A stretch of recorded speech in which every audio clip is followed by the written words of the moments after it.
अस्सलामुअलैकुम नाज़रीन, कैसे हैं आप सब? उम्मीद है खैरियत से होंगे। आज हम बनाने जा रहे हैं एक ऐसी मीठी डिश जो हर घर में ज़रूर बनती है।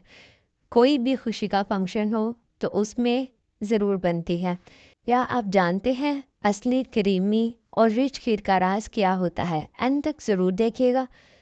वो बहुत से सीक्रेट टिप्स बताऊंगी जो आपकी खीर में चार चांद लगा देंगे। अब एक पैन में 1.5 लीटर दूध गर्म होने के लिए रख देंगे और इसके बॉयल आने का वेट करेंगे।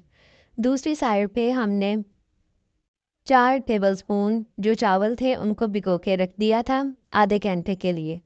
और वो जब अच्छे तरीके से सोख हो जाएं तो उनको हम फाइनली ग्राइंड कर लेंगे। किसी भी मिक्सी जार में आप कर सकते हैं। तो क्या चावलों को ग्राइंड करने से पहले भिगोना ज़रूरी है? तो इसका जवाब है जी हाँ, क्योंकि चावल जितने अच्छे से सोख होंगे उतने ही उसका पेस्ट अच्छे से बनेगा। यहाँ पर बॉयल आ चुका था दूध को, मैंने इसमें 2 इलायची ऐड की है, आप इलायची पाउडर भी ऐड कर सकते हैं। उसके बाद जो हमने फाइनली चॉप जो राइस किए थे, पेस्ट बनाया था, वो ऐड कर देंगे बहुत ही अच्छे तरीके से। और बर्तन को भी अच्छी तरीके से हम साफ़ करेंगे। अब हम चम्मच जो है वो मुसलसल हिलाते जाएंगे ताकि जो हमारे चावल हैं या दूध वो नीचे ना लगे। क्या आपको खीर में केसर पसंद है? अगर पसंद है तो आप इस स्टेज पे केसर ऐड कर सकते हैं। चम्मच आपने मुसलसल हिलाते जाना है जब तक कि दूध गाढ़ा ना हो जाए। प्यारी प्यारी बहनें, जब भी आप खाना पकाएं तो पहले बिस्मिल्लाहिर्रहमानिर्रहीम लाजमी पढ़ा करें। और आज मैं एक हदीस का मफ़हूम भी आपको साथ साथ बताती हूँ, जिसमें आप सल्लल्लाहु अलैहि वसल्लम ने माफ़ करने की है कि माफ़ी सबसे बड़ा इंतकाम है। हमारी जो घी है वो थिक हो चुकी है। अब इसको मज़ीद थिक करने के लिए हम इसमें हाफ़ कप मिल्क ऐड करेंगे। ड्राई मिल्क है, आप कोई सा भी यूज़ कर सकते हैं जो इजीली आपके पास अवेलेबल हो।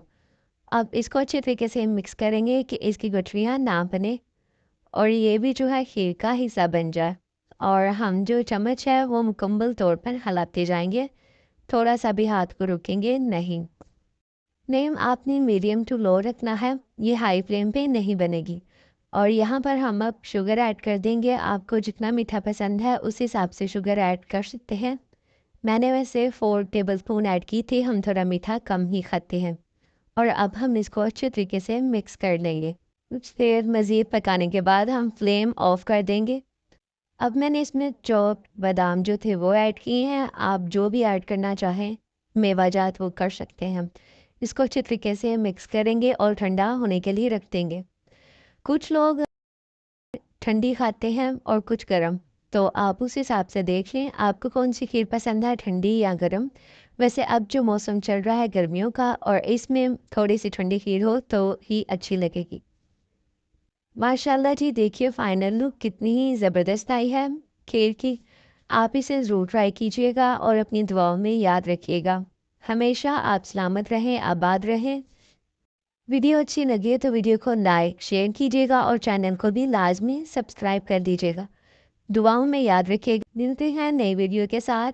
मेरे चैनल के साथ जुड़े रहिएगा और अगर कोई भी रेसिपी आपको चाहिए तो कमेंट करिए, मैं वो ज़रूर